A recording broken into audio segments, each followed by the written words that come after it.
utility analysis is ordinal approach. Clear? We have discussed the cardinal in the last chapter, in which we have discussed that the utility has can be measured in numbers. mu को हमने numbers में दिखाया था, ठीक है? तो cardinal approach थी. ये ordinal approach है. यहाँ पे हम graphic presentation देखेंगे.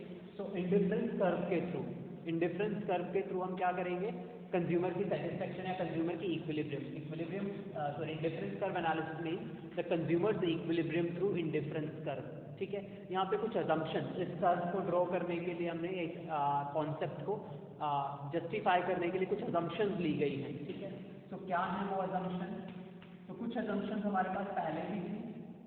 तो फर्स्ट अजम्पशन है कि कंज्यूमर जो है अपनी गिवन इनकम को स्पेंड करके अपनी नीड्स को सेटिस्फाई करेगा. ठीक है, कंज्यूमर अपनी गिवन इनकम को स्पेंड कर रहा होगा पूरी.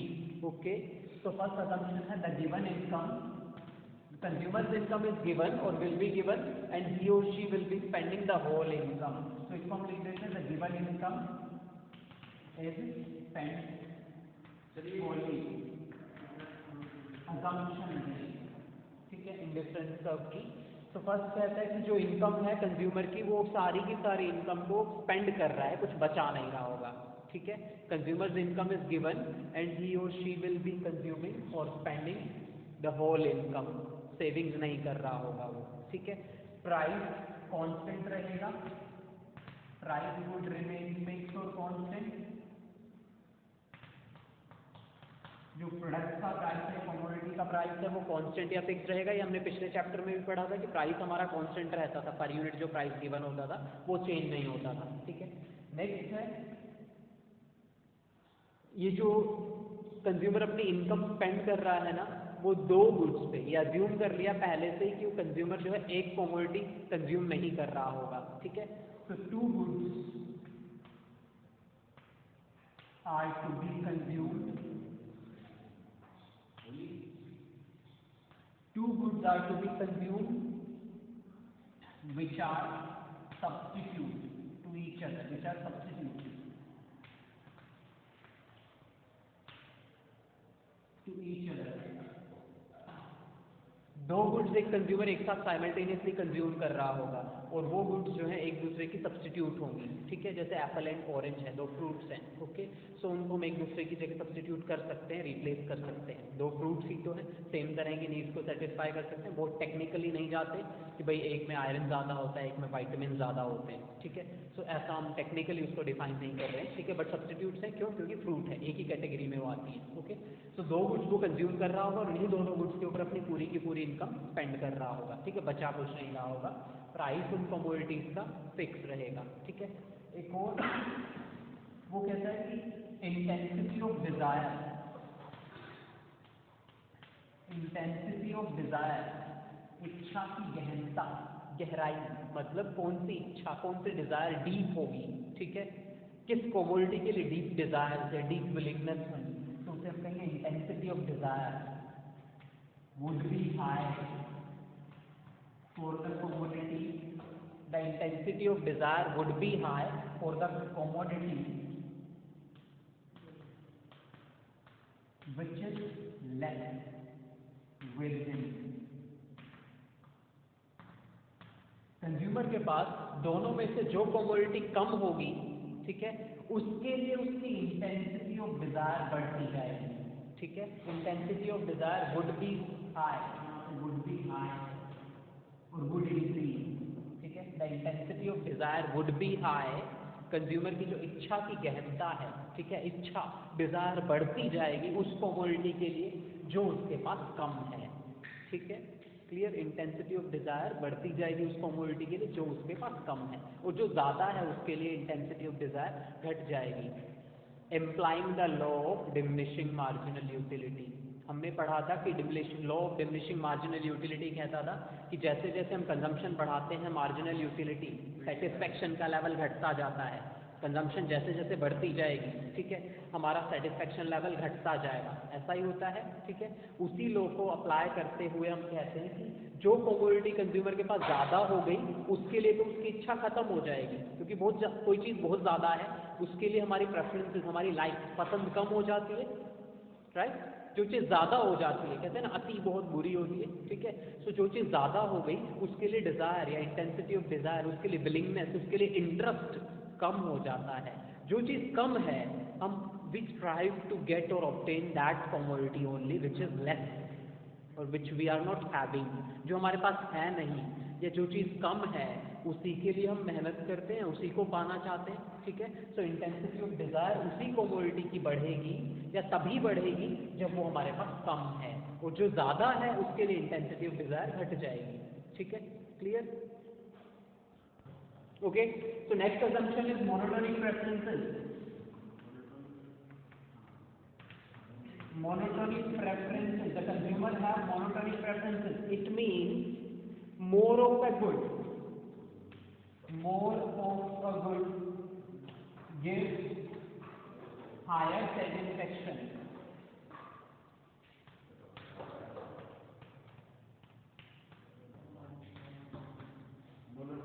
मोर of a good gives higher satisfaction, ठीक है।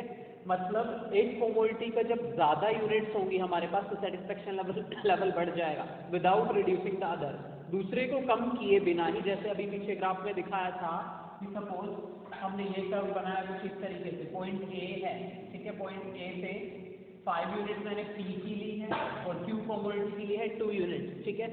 अब मैं अगर क्यू की रिड्यूस किए बिना ही पी की बढ़ा दूँ 6 यूनिट्स, राइट, ठीक है, 6 यूनिट्स,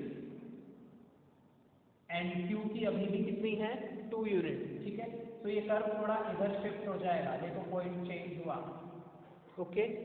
तो नया कर्व आ गया हमारे पास, क्योंकि मैंने 6 यूनिट्स पी की खरीदनी शुरू कर दी है और क्यू की अभी भी 2 है, घटाई नहीं है, तो मतलब मोर ऑफ ए कमोडिटी। तो ये सेटिस्फेक्शन लेवल, मैंने कहा कि हर पॉइंट पे आईसी के हर पॉइंट पे जो सेटिस्फेक्शन है वो मैक्सिमम होता है।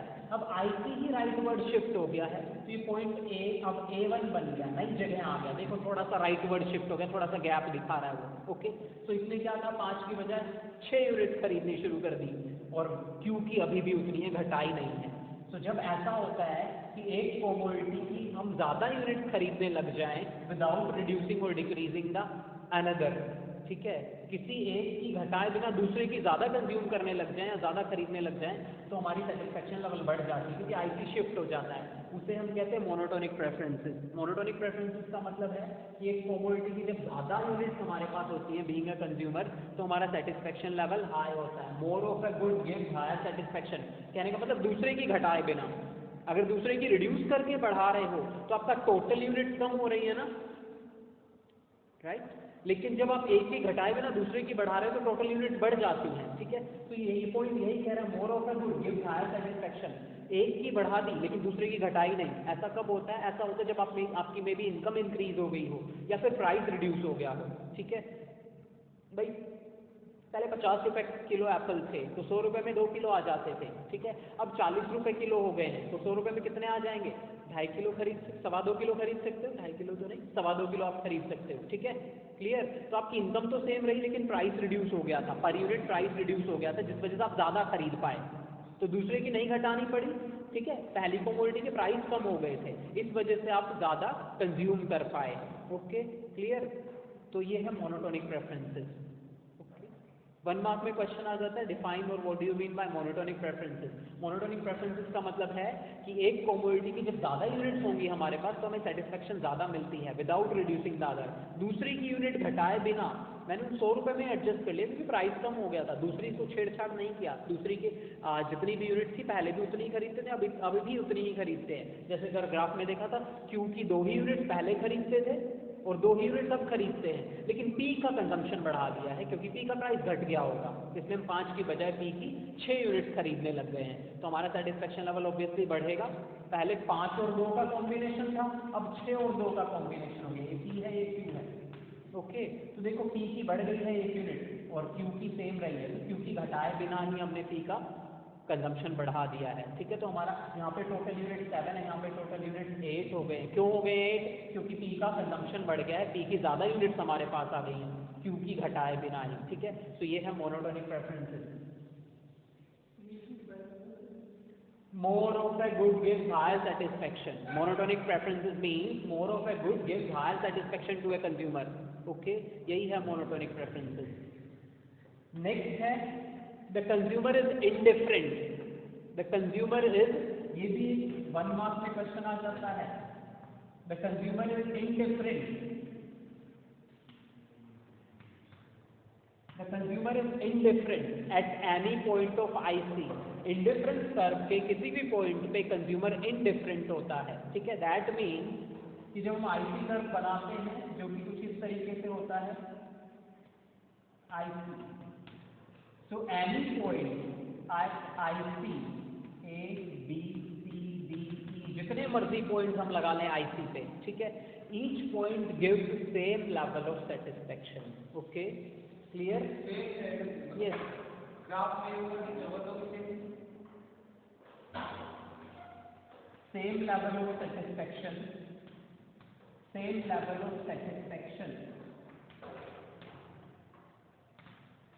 at any point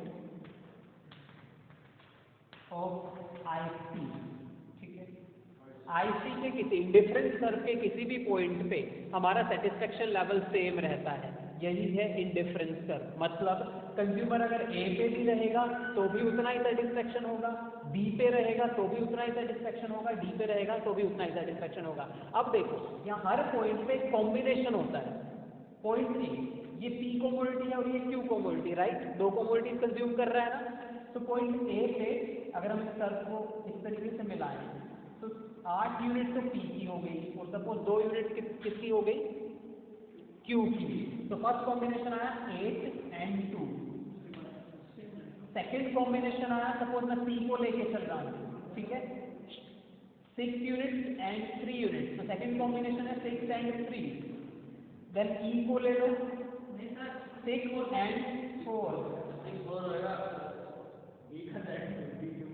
point E में मैंने 3 पॉइंट में A C E, ठीक है, कोई भी पॉइंट ले सकते हो. फॉर एग्जांपल दिखाने के लिए हमने किया है. तो यहाँ पे हमारे पास आ गया 4 and 6. ठीक है, तो 3 कॉम्बिनेशन हमने दिखाए. तो दैट मीन पॉइंट A पे 8 यूनिट्स तो P की कंज्यूम कर रहा है और 2 यूनिट्स Q की. ठीक है, ये अलग अलग है, एक साथ नहीं है. वो एक कंज्यूमर एक टाइम पे या तो A पे हो सकता है या इस C हमने लिया है या E जो हमने लिया है. ठीक है, किसी भी पॉइंट पे एक टाइम पे एक ही बार हो सकता है. ऐसा नहीं है कि एक पॉइंट में कभी, सपोज एप्पल एंड ऑरेंज है, 8 एप्पल और 2 ऑरेंज कंज्यूम कर रहा है तो वो साथ में 6 एप्पल और 3 ऑरेंज भी कंज्यूम कर रहा होगा. भाई अलग अलग सिचुएशन हो सकती है ना, या तो ये कर रहा होगा या ये कर रहा होगा, या तो 8 एप्पल 2 ऑरेंज कंज्यूम कर रहा होगा या 6 एप्पल 3 ऑरेंज कंज्यूम कर रहा. कोई एक कॉम्बिनेशन लेके चलेगा एक टाइम पे. तो एक साथ सारे कॉम्बिनेशन कैसे हो सकते हैं, नहीं हो सकते. ठीक है, तो जब कंज्यूमर ये कॉम्बिनेशन कंज्यूम कर रहा है 8 एप्पल्स एंड 2 ऑरेंजेस, तब भी उसका सेटिस्फेक्शन लेवल उतना ही होगा जितना इन यूनिट को कंज्यूम करने पे हुआ है. 6 एप्पल्स एंड 3 ऑरेंज, ये दोनों इक्वल होंगे. ये भी इसके इक्वल होगा. जब वो 4 एप्पल और 6 ऑरेंज कंज्यूम कर रहा है तब भी उतनी ही यूटिल्स उसको मिल रही हैं. सपोज दोनों से उसको 20 यूटिल्स मिल रहे हैं, इन दोनों से भी 20 मिलेंगे और इन दोनों से भी 20 मिलेंगे. ठीक है, यूटिलिटी सेटिस्फेक्शन होती है ना. तो इतने यूटिल्स इस कॉम्बिनेशन से मिल रहे हैं, इतने ही यूटिल्स इस कॉम्बिनेशन से मिल रहे हैं 6 and 3, और इतने ही यूटिल्स इस कॉम्बिनेशन से मिल रहे हैं. मतलब कंज्यूमर जो मर्जी कॉम्बिनेशन कंज्यूम करे दो कॉमोडिटीज का, उसकी यूटिलिटी जो है सेम रहती है आईसी के ऊपर. ठीक है, क्लियर. तो इसको ऐसे भी कह सकते हैं कि same level of satisfaction at any point of IC. एक कंज्यूमर आईसी के किसी भी पॉइंट पे है, ठीक है, तो हर पॉइंट पे कॉम्बिनेशन अलग होगा. सर देखो पॉइंट ई पे क्या है, 4 एप्पल और 6 ऑरेंज, और पॉइंट ए पे क्या है, 8 एप्पल्स एंड 2 ऑरेंजेस. ठीक है, सिर्फ कॉम्बिनेशन चेंज हो रहा है, सेटिस्फेक्शन लेवल सेम रहेगा. ठीक है, इसी को हम कहेंगे इनडिफरेंट. मतलब कंज्यूमर किसी भी पॉइंट पे रहना चाहेगा क्योंकि सब पे सेटिस्फेक्शन लेवल सेम है. तो डिफरेंट नहीं है ना सेटिस्फेक्शन लेवल, तो डिफरेंट का उल्टा हो गया इनडिफरेंट. जब डिफरेंट नहीं है तो क्या है, इनडिफरेंट है. मतलब समान है, असमान नहीं है. ठीक है, तो कंज्यूमर का सेटिस्फेक्शन लेवल इनडिफरेंट है. ठीक है, डिफरेंट नहीं है, सेम सेटिस्फेक्शन लेवल है. तो consumer would be indifferent at each point of IC के किसी भी पॉइंट पे वो रहना चाहेगा, क्यों? क्योंकि हर पॉइंट पे सेटिस्फेक्शन लेवल क्या है? सेम है। ये है इंडिफरेंस, या कंज्यूमर वुड बी इंडिफरेंस, या इंडिफरेंट कंज्यूमर। ठीक है, क्लियर? ये थी अजम्पशंस।